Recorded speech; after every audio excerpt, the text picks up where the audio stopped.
जय हिंद दोस्तों, आप लोगों का हमारे यूट्यूब चैनल पर स्वागत है।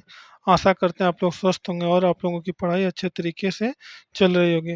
जैसा कि हम लोग खान सर के क्विक रिवीजन नोट्स को हम लोग पढ़ रहे हैं। तो पिछले क्लास में हम लोग जहाँ तक पढ़े थे, उसके बाद से आज हम लोग स्टार्ट करते हैं। तो आज हम लोग संघीय न्यायपालिका के से संबंधित प्रश्नों को पढ़ेंगे। संघीय न्यायपालिका से संबंधित जितने भी महत्वपूर्ण प्रश्न होंगे, उनको आज हम लोग पढ़ेंगे। तो आज हम लोग उच्चतम न्यायालय से संबंधित जितने भी महत्वपूर्ण प्रश्न होंगे उसको पढ़ेंगे। पहला पॉइंट है कि भारत की न्यायिक व्यवस्था में एकीकृत न्याय का प्रावधान किया गया है। भारत की न्यायिक व्यवस्था में किसका प्रावधान किया गया है? एकीकृत न्याय का प्रावधान किया गया है। अगला पॉइंट है, संविधान के भाग 5 में अनुच्छेद 124 से 147 तक उच्चतम न्यायालय का गठन, शक्तियाँ और क्षेत्राधिकार का प्रावधान किया गया है। संविधान के भाग 5 में अनुच्छेद 124 से 147 तक उच्चतम न्यायालय का गठन, शक्तियाँ और क्षेत्राधिकार का प्रावधान किया गया है। अगला पॉइंट है, रेगुलेटिंग अधिनियम 1773 के तहत वर्ष 1774 में कलकत्ता में उच्चतम न्यायालय की स्थापना की गई थी, जिसके प्रथम मुख्य न्यायाधीश सर एलिजा एम्पे थे। उच्चतम न्यायालय के पहले मुख्य न्यायाधीश कौन थे? सर एलिजा एम्पे जी थे। अगला पॉइंट है, भारत शासन अधिनियम 1935 के तहत संघीय न्यायपालिका का प्रावधान किया गया था। भारत शासन अधिनियम 1935 के तहत संघीय न्यायपालिका का प्रावधान किया गया था। अगला पॉइंट इसका है, इसमें कहा गया कि भारत के उच्चतम न्यायालय का उद्घाटन 28 जनवरी 1950 को किया गया था। भारत के उच्चतम न्यायालय का उद्घाटन कब किया गया था? तो 28 जनवरी 1950 को किया गया था। अगला पॉइंट है, उच्चतम न्यायालय में न्यायाधीशों की संख्या में वृद्धि करने की शक्ति संसद में निहित होती है। उच्चतम न्यायालय में न्यायाधीशों की संख्या में वृद्धि करने की शक्ति संसद में निहित होती है। अगला प्रश्न है, अगला पॉइंट है, वर्तमान में उच्चतम न्यायालय में कुल न्यायाधीशों की संख्या मुख्य न्यायाधीश सहित कुल 34 है। वर्तमान में कुल न्यायाधीशों की संख्या 34 है। अब हम लोग पढ़ेंगे उच्चतम न्यायालय के न्यायाधीश एक नज़र में। उच्चतम न्यायालय के न्यायाधीश कौन कौन है, इसके बारे में हम लोग पढ़ेंगे।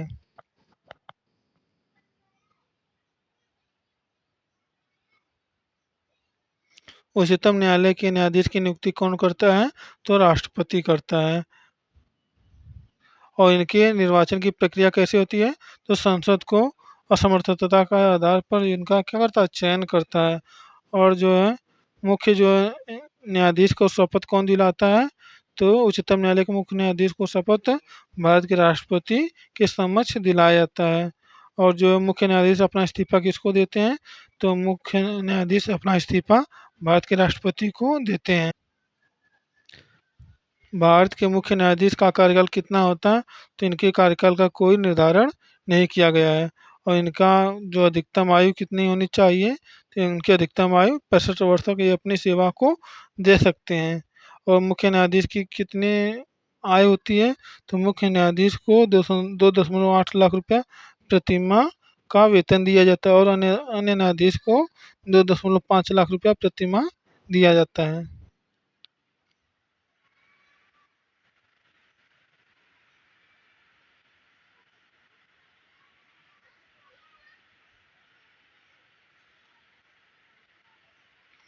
उच्चतम न्यायालय का न्यायाधीश बनने के लिए किसी व्यक्ति को भारत का नागरिक होना चाहिए। उच्चतम न्यायालय का न्यायाधीश बनने के लिए उस व्यक्ति को भारत का नागरिक होना आवश्यक है। अगला पॉइंट है, वह व्यक्ति किसी उच्च न्यायालय में कम से कम 5 वर्ष तक न्यायाधीश रहा हो या उसे उच्च न्यायालय या विभिन्न न्यायालयों में मिलाकर 10 वर्ष तक वकील होना चाहिए या राष्ट्रपति की नज़र में विधिवेत्ता होना चाहिए। ऐसे व्यक्ति ही भारत के मुख्य न्यायाधीश बन सकते हैं। अगला पॉइंट है, उच्चतम न्यायालय के प्रथम भारतीय मुख्य न्यायाधीश हीरालाल जे कानिया जी थे। उच्चतम न्यायालय के प्रथम भारतीय मुख्य न्यायाधीश हीरालाल जे कानिया जी थे। अगला पॉइंट है, उच्चतम न्यायालय के वर्तमान मुख्य न्यायाधीश धनंजय यशवंत चंद्रचूड़ हैं। उच्चतम न्यायालय के वर्तमान मुख्य न्यायाधीश धनंजय यशवंत चंद्रचूड़ जी हैं। अब हम लोग राज्य की कार्यपालिका से संबंधित जितने भी महत्वपूर्ण प्रश्न होंगे उनको पढ़ेंगे। तो हम लोग आइए शुरुआत करते हैं, राज्यपाल के बारे में पढ़ते हैं कि राज्यपाल को कौन कौन सी शक्तियाँ प्रदान है और राज्यपाल को कौन कौन से कार्य करना अनिवार्य है। अगला पॉइंट है, राज्यपाल राज्य का प्रथम नागरिक एवं संवैधानिक प्रमुख होता है। जैसे भारत देश का प्रथम नागरिक जो होता है राष्ट्रपति होता है, उसी प्रकार राज्य का प्रथम नागरिक राज्यपाल होता है, जिसे हम संवैधानिक प्रमुख के रूप में भी जानते हैं। अगला पॉइंट है, अनुच्छेद 153 के तहत प्रत्येक राज्य में राज्यपाल का प्रावधान किया गया है। एक राज्यपाल को 2 या 2 से अधिक राज्यों का राज्यपाल नियुक्त किया जा सकता है। अनुच्छेद 153 के तहत प्रत्येक राज्य में राज्यपाल का प्रावधान किया गया है। एक राज्यपाल को 2 या 2 से अधिक राज्यों का राज्यपाल नियुक्त किया जा सकता है।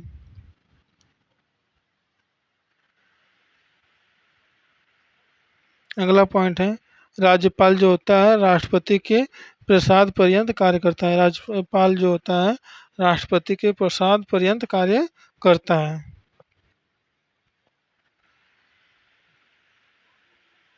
अब हम लोग राज्यपाल से संबंधित महत्वपूर्ण तथ्यों को बारे में पढ़ेंगे।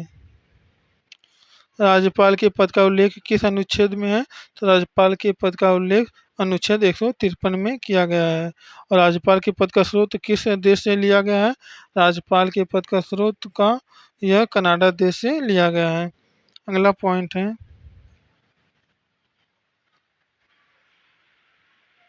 जो राज्यपाल की नियुक्ति कैसे होती है? तो राज्यपाल की नियुक्ति राष्ट्रपति द्वारा की जाती है।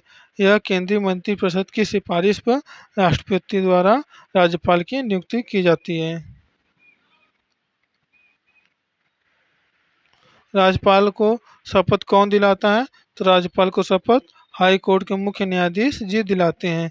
और राज्यपाल अपना इस्तीफा किसको देता है? तो राज्यपाल अपना इस्तीफा भारत के राष्ट्रपति को देता है। राज्यपाल जो अपना इस्तीफा राष्ट्रपति जी को देता है। और राज्यपाल का कार्यकाल कितने वर्ष का होता है? तो राज्यपाल का कार्यकाल सामान्यतः 5 वर्ष का होता है।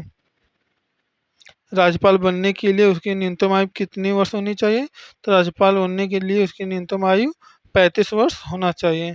और राज्यपाल को कितना रुपया प्रतिमाह वेतन दिया जाता है? तो राज्यपाल को प्रतिवर्ष प्रतिमाह 3 लाख रुपया प्रतिमाह दिया जाता है।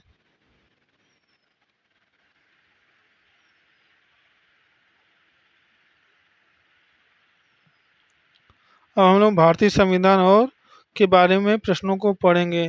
राज्यपाल के कार्य और शक्तियाँ हम पढ़ेंगे। राज्यपाल को कौन कौन से कार्य हैं और उनको कौन कौन सी शक्तियाँ प्रदान है, इन सब के बारे में हम लोग पढ़ना शुरू करते हैं। तो पहला पॉइंट है, जो राज्यपाल होता है राज्य की कार्यपालिका विधायिका का प्रमुख होता है। अगला पॉइंट है,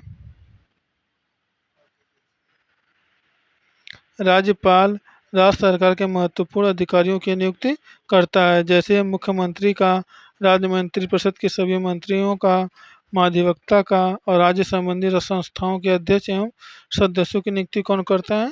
तो राज्यपाल करता है। अगला पॉइंट है, राज्यपाल जो होता है राज्य विश्वविद्यालय का कुलाधिपति होता है। राज्यपाल जो होता है राज्य विश्वविद्यालय का कुलाधिपति होता है। अगला पॉइंट है, अनुच्छेद 161 के तहत राज्यपाल न्यायालय द्वारा दी गई सजा को कम अथवा पूर्णतः माफ कर सकता है। इसे राज्यपाल की क्षमादान शक्ति कहते हैं। अनुच्छेद 161 के तहत राज्यपाल न्यायालय द्वारा दी गई सजा को कम अथवा पूर्णतः माफ कर सकता है। इसे राज्यपाल की क्षमादान की शक्ति कहते हैं। लेकिन राज्यपाल के पास मृत्युदंड की सजा को माफ करने का अधिकार नहीं होता है। राज्यपाल के पास मृत्युदंड की सजा को माफ करने का अधिकार नहीं होता। मृत्युदंड की सजा को माफ करने का अधिकार सिर्फ भारत के राष्ट्रपति जी के पास होता है। अगला पॉइंट है,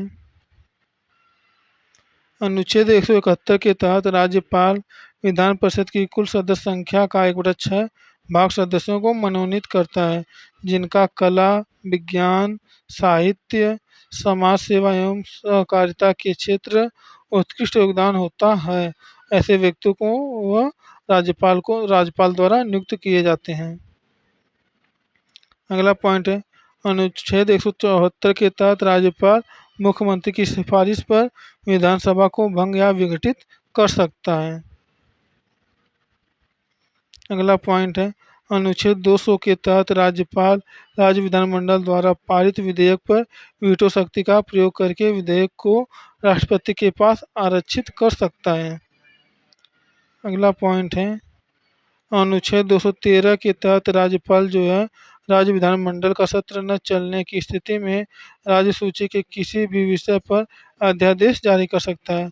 अनुच्छेद 213 के तहत जब राज्यपाल जो होता है राज्य विधानमंडल का सत्र न चलने की स्थिति में राज्य सूची के किसी भी विषय पर अध्यादेश जारी कर सकता है। अगला पॉइंट है, अनुच्छेद 356 अनुच्छेद 356 के तहत जो राज्यपाल की सिफारिश पर राष्ट्रपति राज्य आपातकाल राष्ट्रपति शासन की घोषणा कर सकता है। अनुच्छेद 356 के तहत जो होता है राज्यपाल की सिफारिश पर राष्ट्रपति राज्य आपातकाल या राष्ट्रपति शासन की घोषणा को कर सकता है। दोस्तों आज के लिए बस इतना ही। बाकी की वीडियो पढ़ने के लिए आप हमारे चैनल से जुड़े रहिए। आप हमारे चैनल को सब्सक्राइब कीजिए, वीडियो को लाइक कीजिए और वीडियो को ज़्यादा से ज़्यादा शेयर कीजिए। यदि यह पीडीएफ आपको चाहिए तो आप हमारे Telegram channel student point centre से जुड़ सकते हैं। वहाँ पर यह पीडीएफ है और वहाँ से आप यह पीडीएफ को प्राप्त कर सकते हैं। तो दोस्तों बस आज के लिए बस इतना ही। जय हिंद।